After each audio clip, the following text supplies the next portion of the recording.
Thanks for tuning in to the Anarchy Hour, and thank you for making us your number one podcast, sharing with you punk music, videos, special guests, live shows, sports, a lot more. My name's Casey Royer, and this is my brother Anton Shadows. And I'm Anton Shadows with my brother Casey. And you're watching the Anarchy Hour.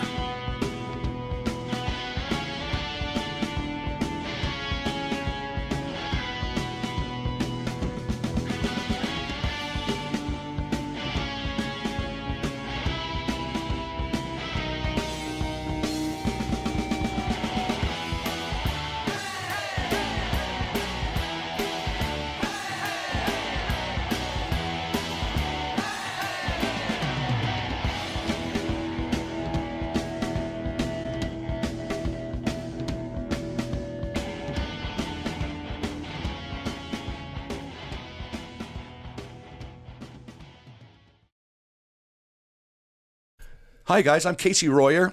Thanks for making us your number one podcast. You're watching the Anarchy Hour. My name's Casey. This is my brother, Anton. I'm Anton. This is my brother, Casey. And you're watching the Anarchy Hour. I can't believe we got this going, Casey. I can't believe it. It's insane. Finally, we're just here, just like talking to the people without kind of having me hold a microphone and play a gig or anything. So enjoy this. We have all kinds of stuff coming up. We have a lot of guests that are coming up. We've got a lot of videos. Very special guests. Punk rock music. It's going to be a fun thing because we're just going to shoot the S about pretty much everything, Anton. This is my partner. He's dead. He's a zombie. And if you guys want to donate to the show for his acne problem, we'll take donations here, Anarchy Hour. And thank you very much. And Anton, how's it feel being dead? Well, look at me. This is what happens when you get monkeypox. You know what? Monkeypox are one of those things that jumps on your face. And, to tell you the truth, I'm not really sure what a monkeypox is.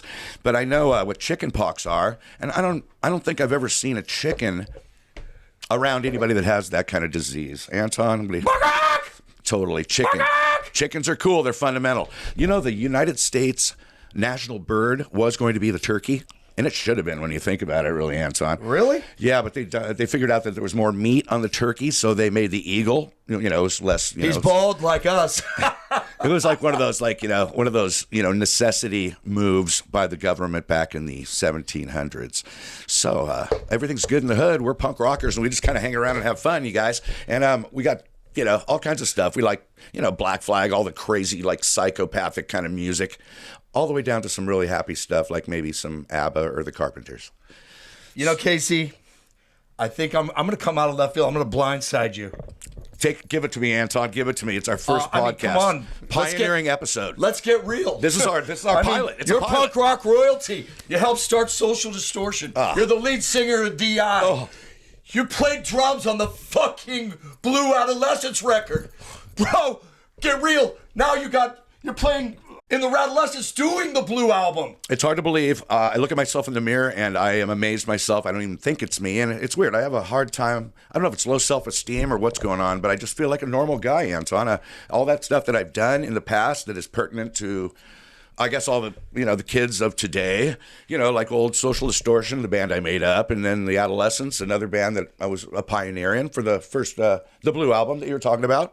And then DI's been going since 1984, when the movie Suburbia came out, starring the Vandals, TSOL, and that DI. That was an amazing Penelope film. Spheres was she was a visionary. In fact, I heard she used to do casting for the Roseanne series, and get out of here. No, For real? So she had some access to make that movie, and it was she's quite a visionary, Penelope Spheres, Decline of Western Civilization, Suburbia, and I think there was another one called The Metal Years or something. I don't know. My hair wasn't long enough to really Casey, see that one, but life is good. I got to tell you, last week when I picked you up from the doctor's office, you were a little high on medication. You had a procedure done. You remember that? Oh, right. Okay. Yeah. Okay. Well, you get a little older. You got to take care of your responsibilities. This is true. Go to the doctor. It's a gravy ring check. It's a gravy ring check. So check this out. So we get in the car. You didn't have to bring that one up, really. But you bring it up, But you know what? I tested clean. Okay, but check it out. So I turn on the radio. Hall & Oates comes on the box. Casey sings along and knows every freaking word. The thing is, Casey, I think people are going to be really interested to see your influences, how it all began, where it started. I mean, let's go back to the I'm writing all this down right now. Let's go back to Fullerton. Late Wow. 70s, early 80s. How did it all begin, God. Casey Royer? Dude, I swear, it was like 75. Me and Mike Ness were best friends. He was in 8th grade. I was a sophomore at Troy High School, Fullerton, California. And OC, baby. and then the Sex Pistols released a single, God Save the Queen, and that was in summer of 75. Love the Pistols. So me and Mike started making up songs, which ended up Mommy's Little Monster LP. And then we just carried on from there, and here I am now, materializing on a nice little podcast. What's How are Mike you? like, Casey? What's Mike like? Mike was a nice guy. He got, he was a really good He's kid. got some skills. We were best friends. doing We were best friends, back in high school and stuff like that. So, shout out to Mike Ness because he carried it, Carried the torch because you know what? No matter, everybody can talk smack about stuff, but pretty much like who's a sellout, who did this and that. But, just no one's a sellout. If they really tried their hardest. If you were there back in the day. And they made it work. How could you possibly be a sellout? Yeah. If you're still here now. It's just a label that people throw at people just because they just want to put themselves on a higher pedestal than other people. It's kind of like a sickness in America. Everybody wants to be better than the other guy, and this competition is really killing human spirit. Kind of similar to where you're dead yourself. I feel dead. Now let's continue on. So let's go through your history of music. This is turning into a Casey Royer interview. This is a Casey Royer interview. the I told you I Anarchy was blindsiding you. I didn't realize this. This is like, It's going to happen. It has to happen. I don't know if this is going to work. Yeah, it will. Tell me who is who. Okay. Oh, that's a great song. Who's Who? I like that song. But, I Hate Children. I Hate Children. Yeah, that was written about. Except for my own. You know who that song was written about? Who? Tony's siblings. He hated them? He had to take care of them. He had like 4 or 5 brothers and sisters What's he like? From the ages of like 3 to 13, and he was responsible. And Mom went wherever Mom went, came back, and used to discipline Tony because, like, say the baby broke a glass, the yogurt's on the floor, whatever it would be. He would get reprimanded for not being able to take care of the kids. And who could take care of like 5 siblings when you're 13 years old yourself? So. He hated children. That's right. You heard it here on the Anarchy Hour. You know what we should do, Casey? What's that? We should have Demetrius run an adolescence clip. Let's do an adolescent song or clip. I don't know. Demetrius, you out there? Let's run that. Radio.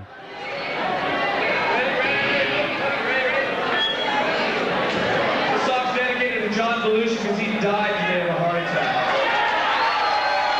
Ready. 1, 2, 3, 4.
And we're back. And we're back.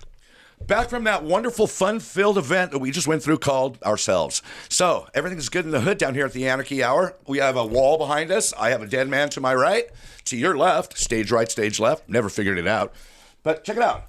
There's Johnny Ramone. Me and Johnny Ramone are born on October 8th. And you know what's weird? I found out CJ Ramone was born on October 8th as well. Things are strange. Fact is stranger than fiction, it turns out. It's stranger than fiction because fiction is reality. So everything else is good. We're just like hanging around and just, talking about like, I guess myself, because he's been obviously burned before. And he's just looking out for Case. I love Anton's my right-hand man. Casey, I got a question for you. So back in the day when you were a kid, what were your influence? What did you hear first that made you pick up a drum kit. And did you ever take drum lessons? I mean, these are things that people want to know. We want to know, don't we? I think the listening audience is listening. Hey, okay, back to that. I learned how to play drums by a man named Hal Blaine, who's in the Wrecking Crew, this famous collection of musical artists. The background band that played all the biggest hits. Yeah, all the hits. Yeah, the Wrecking Crew. Look them up under W.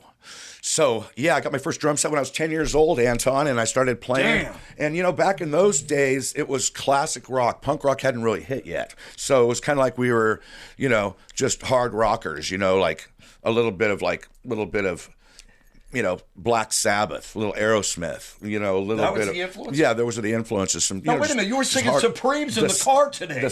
I know all the music is like my forte. But we used to listen to all that stuff, you know, it was pretty good. There was a lot of different styles of music. We listened to there was the Beach Boys were pretty cool. There was a lot of good music. And then punk hit, and the line was drawn. So we started writing our own songs just for the fun of it all. And, those songs ended up like 40 years later being kind of like, you know, famous in the rock and roll history, books and stuff in everybody's minds. So, yeah, it's amazing. I'm back playing the Adolescence Blue album with Rick Agnew. And it's amazing, I got to tell you. We have a good time doing that Blue album because it's kind of like one of the most classic records. So back to what you were saying, I was in high school. We got the Ramones' first record and the Sex Pistols 7-inch and the Damned put out the very first 7-inch in America. Love the Damned. Captain, say what? I said, Captain. Say what? I said, Captain. Say what? What you want? What you want? I remember one time I was with Captain Sensible. He's a vegetarian, and I was eating some... I'm not. I was eating fish and chips on a Fiend Fest tour in 2008. Sensible walks up behind us and starts mocking us with little fish hands, pretending he was a fish that was a dying fish that was being, eaten by us, making fun of our meals, actually. And he'd be all, oh, I'm a little fish. Oh, I was swimming, now I'm dead. Oh, now I'm dead. He walked off, and we're going to ask him if he wanted to bite, but apparently he didn't want to bite a fish. He only eats vegetables and grains. But other than that, we just started writing our own songs, and the Mommy's Little Monster record came out, and then I broke up SD because everybody was not getting along, and then... What do you mean everybody wasn't getting along? We weren't getting along. Let's just see. Me and Mike had a difference in opinion. You guys are good now. In fact, I remember I was singing for SD for a little while before the Adolescents got together. Who the hell knew that? I know. Sure didn't. It was like only for about 6 months. I was singing for SD. Tim Mag playing guitar, Rick Agnew playing drums, Frank Agnew Sr. playing second guitar, and Mark Garrett, the secret unknown Social Distortion's first bass player, played. So it was pretty cool. And then the Adolescents, somebody hit me up. I think it was Steve Soto, asked me if I wanted to be in a band called the Adolescents. God bless Steve Soto. God bless you, Steve. We miss you. R.I.P., my brother. A moment of silence. Okay. And we're back. He heard us. Okay, so then Steve asked me to join the Adolescents, so I just left Social Distortion because it's just a name I made up. It had no... You made up the name Social... Yeah. Dude, that's one of the most... Yeah. That's the coolest name of the planet. I was taking a sociology class, junior in high school, Troy High, and then Mike was playing through a distortion box, a big muff pedal. So, sociology is the interaction of culture change. So that was music that was getting punk, so I just kind of put that in it, and then distortion came from the effects pedal that Mike was playing because he didn't know how to play guitar very well. We gave him his first haircut and everything. It was awesome. And in fact, the first Social Distortion set list had 5 David Bowie songs. We played 5 years. See, this is what I'm talking about. This is punk rock royalty at my parents' house, right in Fullerton. We were all just starting these bands. Agent Orange was down the street. Mike Palm and Steve Soto were doing their deal. We were all friends from high school parties and stuff, And so I just dropped Social Distortion because it didn't mean anything. It had no worth. It was just a silly name I made up. And Steve Soto asked me if I wanted to be in the Adolescents. And I said, sure, I'll be. Was the Adolescents up and running? No, this was forming days of Adolescents. So you guys wrote all these songs? We wrote them after this. Let me ask you one question. I don't want to interrupt you because you're going off. When you, dude, I have to. I'm writing all this down. My memory. I have the memory of a crackhead. So when you guys were in that studio as little children, recording that fucking blue record, Pendragon Studios. Did you have any idea Sun Valley? What it was? Did you when you played? Did you get goosebumps to go? God, this is going to be huge. Tom Wilson rest in peace as well. No, you see, like Lisa Fancher and Frontier Records approached us when we were just kind of getting into the club scene. How old were you guys at this time, by the way? I think I was 18, and Rick was 18. Rick Agnew and me are the same age, and then Tony was like 14. Steve was 15. You know, and Frank Agnew Senior was like I think he was 16. So we were all pretty young and stuff. So when we got to the Starwood for our, we just started playing gigs just without, any kind of like direction. I think drinking beer was our real direction, beer and babes and lots of fun, right? So we just ended up in that studio, like you were referring to, just wet behind the ears. We didn't know what we were doing. We hadn't been in a studio to make a major record ever. And this is like, we were so silly and so driven by our own camaraderie and our own silliness that we didn't even realize what we were doing. We were just having fun. Like I said, I broke up SD and joined the Adolescents, and we're just making stuff up in our own neighborhood kind of feel. We weren't pioneering anyway. We didn't even meet. This was the original Orange County sound. Yeah, we didn't. I mean, you hear the guitars and the driven bass. I mean, it's Soto on bass. I mean, my God. The magic that still it's amazing. Emanates from that record is just, it blows my freaking mind. It's incredible. It's been in a lot of media things, like Tony Hawk video, Call of Duty, Amoeba, that song me and Rick wrote, and Tom Corvin helped out, our first singer of Social Distortion, 6'7" basketball player from Cal State Fullerton, was the first SD singer. Thank you. So, so we started just writing stuff, and then the Adolescents just got picked up by Frontier Records. We were at like the Starwood. And she approached us and said, "You want to be on an album?" And we're all like, "Sure, why not?" So she put out her first run, which was Suicidal Tendencies, Christian Death, Circle Jerk's first record, Adolescence record, Danger House by, Danger Zone by, God, what were they called? I can't remember. Brain fart. But so back to Frontier Records, she put that stuff out, and it all happened just wham, wham, wham. Because, there was all kinds of media coverage over these riots that were around our concerts. So it fed the fury of what we were doing. But when we first got to that recording session and played the Starwood and some of those first clubs, we were Orange County kids. We weren't used to, the LA's not going into the limelight. Going into the limelight. Orange County, Orange Curtain is way different. We didn't know. We had the Cuckoo's Nest. We didn't know the Dead Kennedys. We didn't know GBH. We didn't know, Exploited, Waddy, any of those guys. We were just like, we got their albums and we're all like, they're untouchable, like Discharge, GBH, and all of a sudden they're our friends now.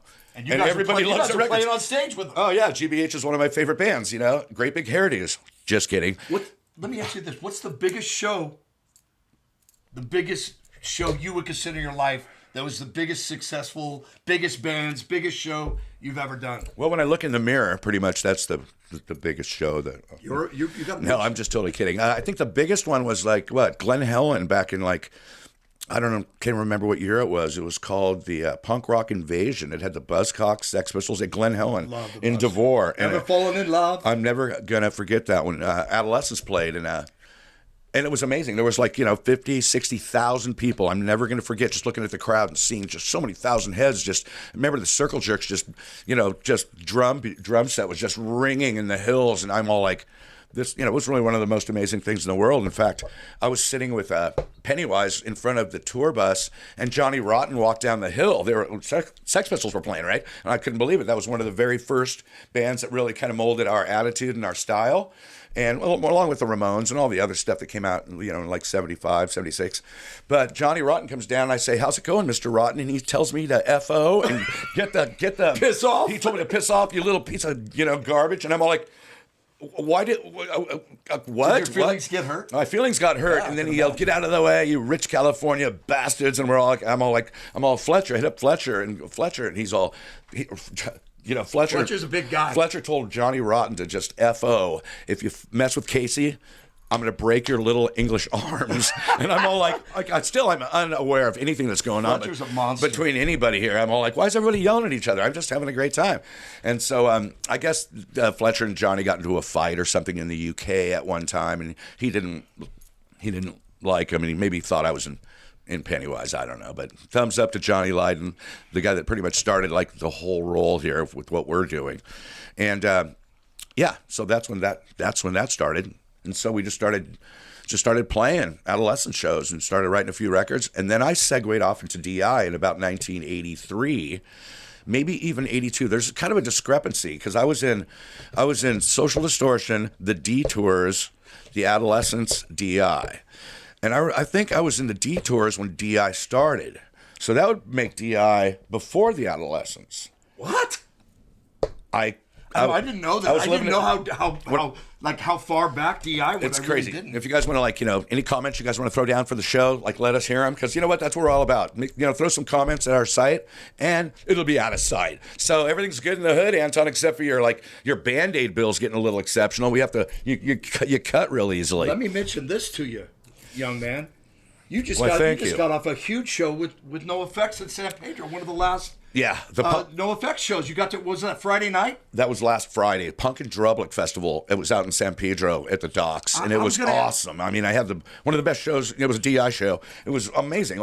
Everybody, the kids were there, and between the grandpas, the mid-age, and the new school kids, there's a lot of people out there. They knew every song from Hang Ten and East Berlin to Amoeba. There was 20,000 people at this thing.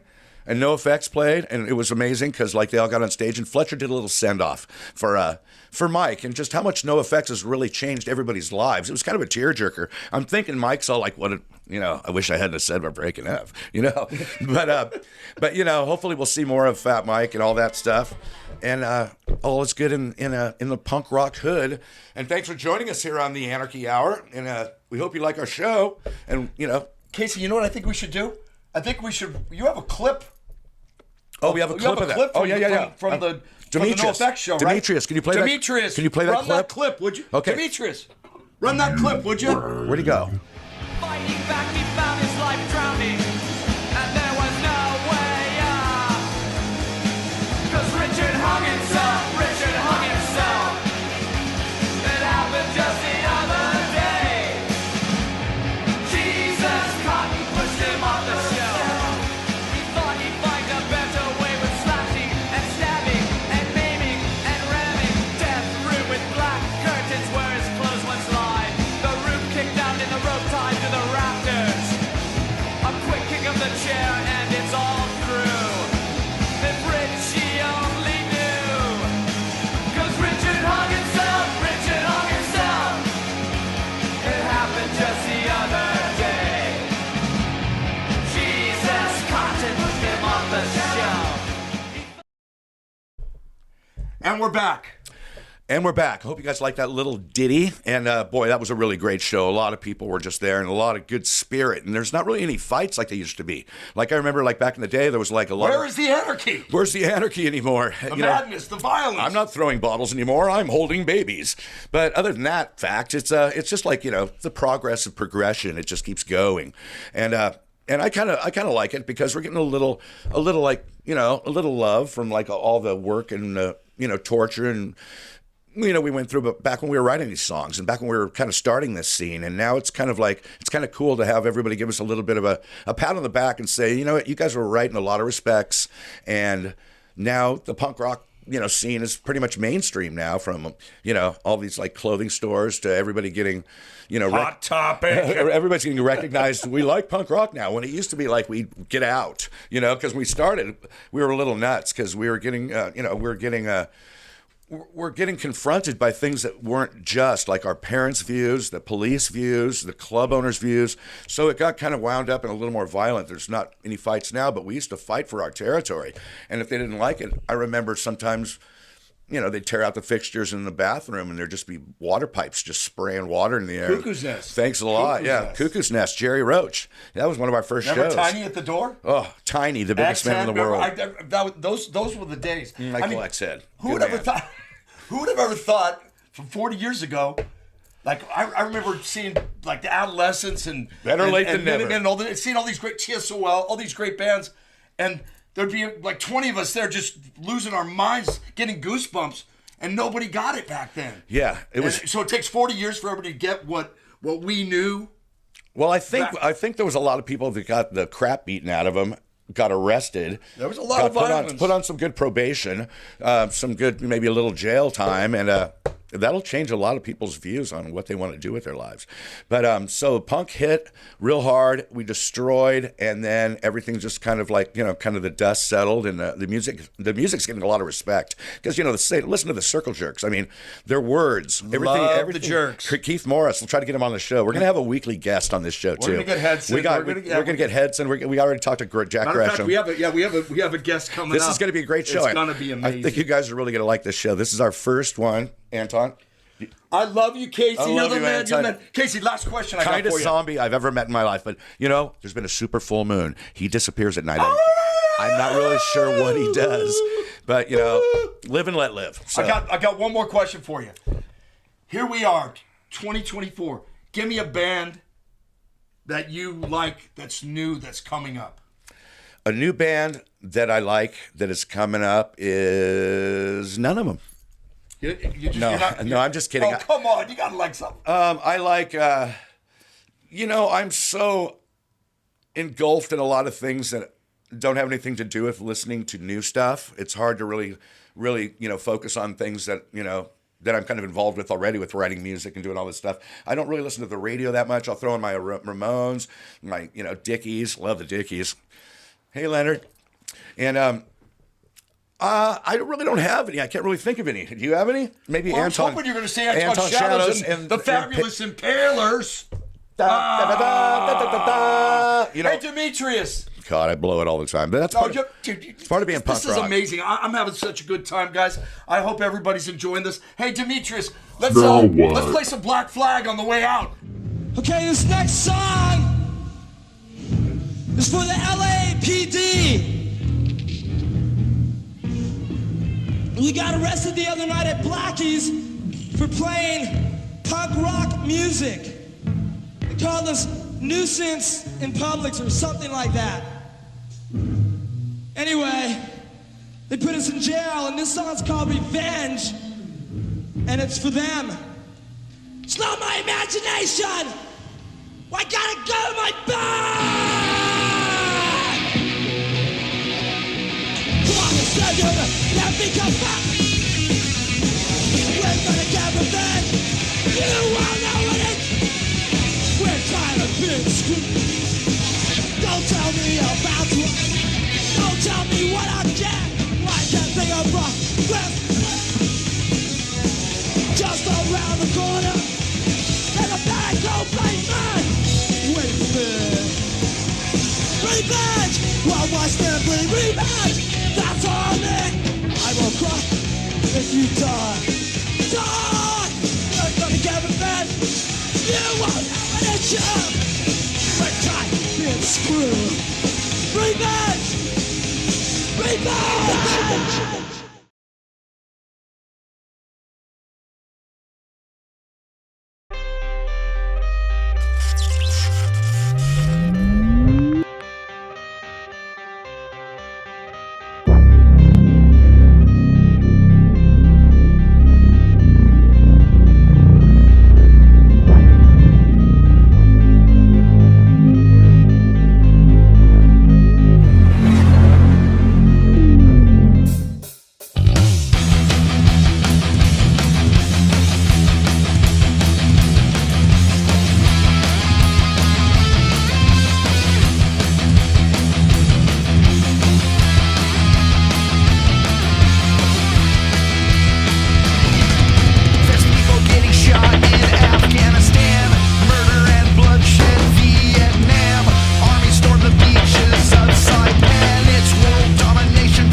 let's do an Agent Orange song.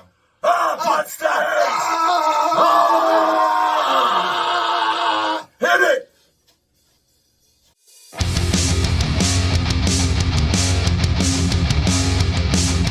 They can make things worse for me. Sometimes I'd rather die. They can tell me lots of things, but I can't see eye to eye. But I know they hate the way I think. No, they always will. Someday I'm gonna change my mind. Sometimes I'd rather kill. Bloodstains, speed kills, fast cars, cheap thrills, rich girls, fine wine. I lost my sense, I lost control, I lost my mind.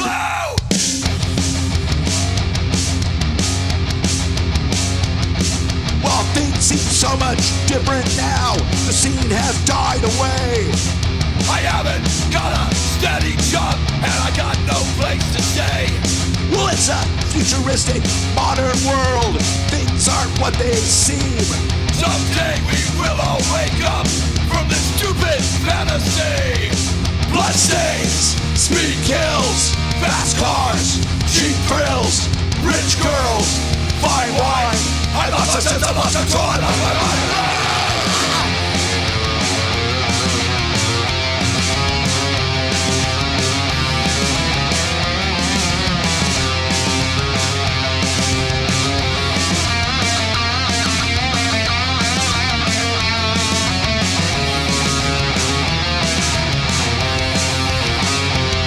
Bloodstains, speed kills, fast cars, cheap thrills, rich girls, fine wine. I lost my sense, I lost control, I lost my mind.